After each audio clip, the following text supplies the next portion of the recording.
It's bad. And my faculty, you guys, it's the most worst, terrible faculty ever. Like, they are so screwed. They are just headache.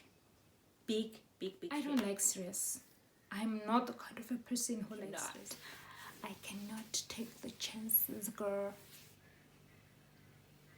Hello boys and girls, as you can see, you guys, the students and soldiers that were in Russia were warmly welcomed back in the country.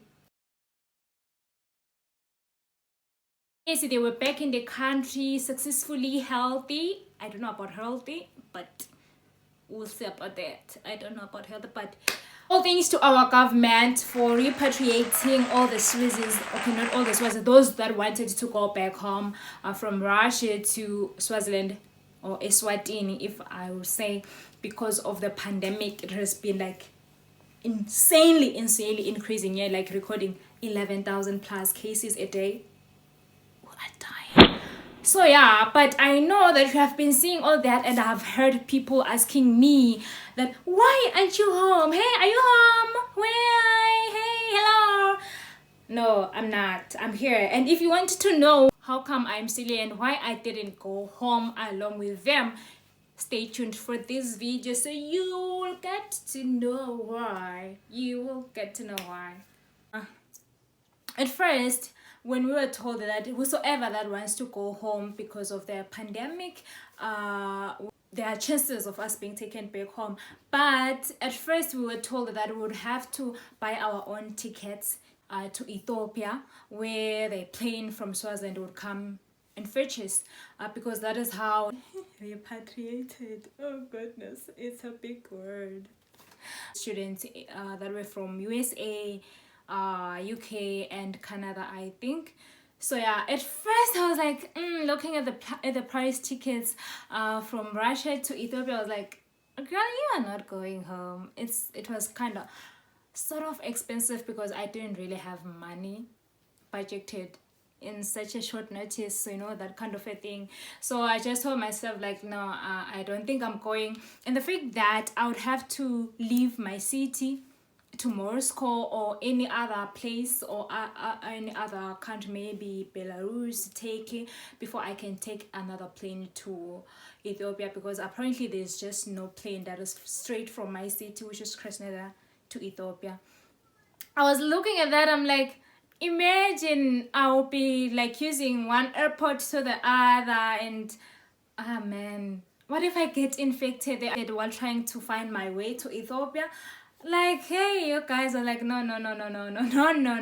I can't take the risk, because you don't know really those people that will be in the plane, where they have been, who they've been in contact with. So it was just sort of a high risk for me, and I wasn't really willing to take that step. At first the problem was like money issues, that is the tickets to Ethiopia is quite, girl, you know what I wanted to say. It is quite expensive for something that you didn't budget for.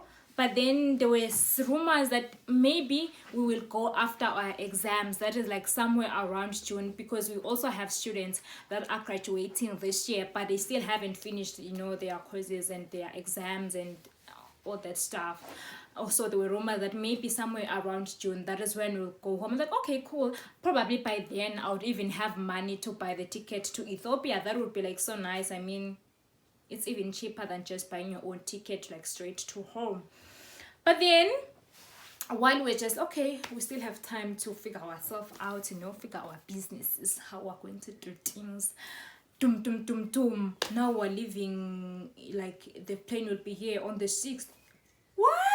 Like seriously, like you want to tell me that I'm supposed to be ready to go in a week time? Like, a week is not enough. It wasn't enough. So things just made it clear that actually no one is going anywhere, because even if I wanted to go home, it was just short notice, because I think they told us on a day's day, I think that was the 30th, yeah, I think, because on Friday it was the 1st of May, and then they told us that the plane would be here in Russia on the 6th. Apparently you're supposed to be at Moscow on the 6th.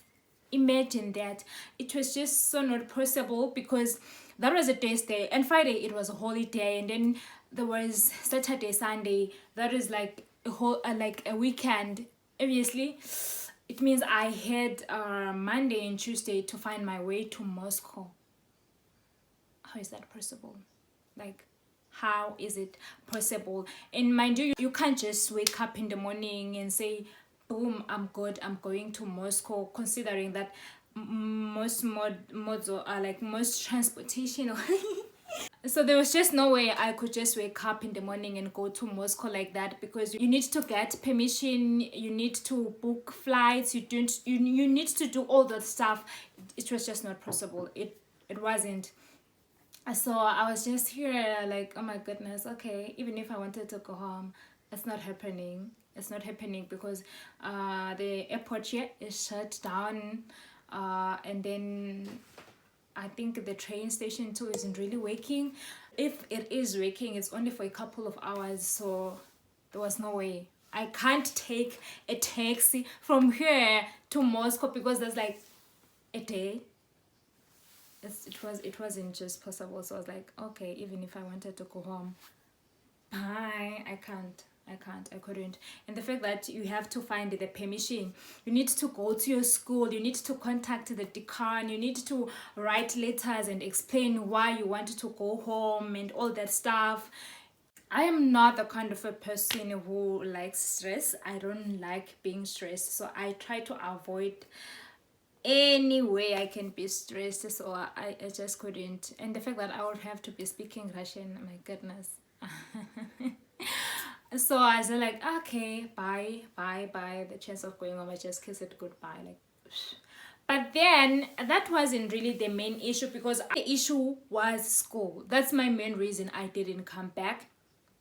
Because even the Geneva mission, when they were telling us and making all these arrangements, they specified 1,000 times that you should weigh all your options and look whether you're really willing to take the risk of going home. Taking the risk meaning, if you go home, there are chances that you may not be able to come back in Russia in time for the next academic year. Guys, I will be starting my final year. There is no way I can take the chance of going home and miss my final year. It is not happening. It is not happening. Girl has to get the degree one way or the other, so I couldn't risk it. And the fact that I'll be doing my project, I need to be consulting teachers, lecturers, and if by any chance we get back to normal days, I'd have to be doing like practicals and all that stuff. I cannot be doing that home. I need it here with the help of my supervisor and all that. So, and another thing is, we haven't written our exams. I don't know about other guys, but in my school we haven't. I just got my Raspisiana last week or early this week. Raspisiana meaning timetable. My first exam is like the 3rd week of June, somewhere there, because my Zachatnaya Nedel is it Nedel? Oh Jesus, Father Lord. My Zachat week, let's say that. My Zachat week is on the 15th. I mean, it starts from the 15th June. Guys, which means I still have lecturers, I still have lecturers, mama. I still have lectures that I need to finish. I still have coursework. Like right now I'm writing a coursework that I'm supposed to be submitting somewhere next week. So there is just no way I could just leave that hanging. Someone can say, back home you will just buy some Swazi mobile pack and do your thingings, submit, because we're doing everything online. But imagine if I go home and for whatever reason I don't find a way of connecting to the internet or sending my work. Girl, I'll be doomed. So I just decided, you know what, I cannot take the risk of leaving my studies hanging. It's just not happening. I cannot risk that, because if I don't write the exams now, okay, maybe someone can say, you just sub later, like go for peristage. But then research is usually like August, somewhere there. Maybe somehow you can do it September, I don't know. But mostly it's usually like just a couple of weeks after exams, which is like August, somewhere there. And then I'll be home. That's another thing. What if I am not able to do that? What if I'm not able to sub? What if I'm not able to come back to sub for my exams? So that also was a big no. I just had to stay for my exams. It was the timing, it wasn't like very really suitable for me. So I am staying home. Then it means I would lose this academic year. And my faculty, you guys, it's the worst terrible faculty ever. Like, they are so screwed. They are just headache. Big headache. So I cannot afford to be in that side of the other side of the good things. Okay, like what I'm saying is my faculty is something else, you guys. They're so strict. It's like they take fantasy and that nice thing about expelling students and just complicating things for no reason. So I cannot afford to be on the bad side of things. I'm staying to write my exams, I'm staying to write my work and everything like that. And the fact that you need to be, even if it's as much as it is online, you need to be marking yourself, you need to be writing assignments and sending them. And then apparently the system they created, it shows whether you have been online or not. It shows how many minutes or hours you have been online, doing your work. How am I going to do that at home? How am I going to do that at home? So I couldn't. Then if I mix exams for this academic year 2019-2020, that's my third year, I'm screwed. I am screwed. I cannot proceed to my final year. It's like 2 years of mixing school. It's like I'm going back to being a second year student when I'm already counting that next year I'm getting my degree. Girl, there's no way I could do that. There's no way. And another thing, we're going back home. Cool, it's nice, you're with your family. But Swaziland has been recording like 20 plus cases a day. Girl, it's bad. I don't even know whether home they have the ability, to face whatever thing that can happen. Let's say we now have 1,000 cases. I don't trust my country, not in a bad way, but I don't know. Not that I don't trust it. I just don't know whether they will be capable to, accommodate everyone. I've heard that the Lubombo hospital, they've tried to make it accommodate at least 200 people. What is 200 when you already have 150 plus cases? As much as people are not really dying, I've heard that there's only been one case of a person that died, but may he or she rest in peace. I don't think I would take the risk of going to my country when I actually don't know if by any chance I get infected along the way, or I even get infected saying Sekaya. Will I be okay?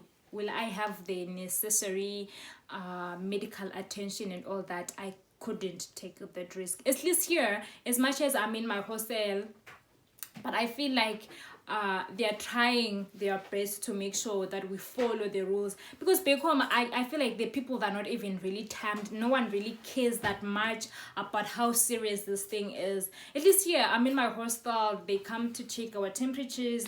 The going out of the hostel is strictly monitored and all that, timing and all stuff, the disinfection. I feel like they are taking the necessary measures.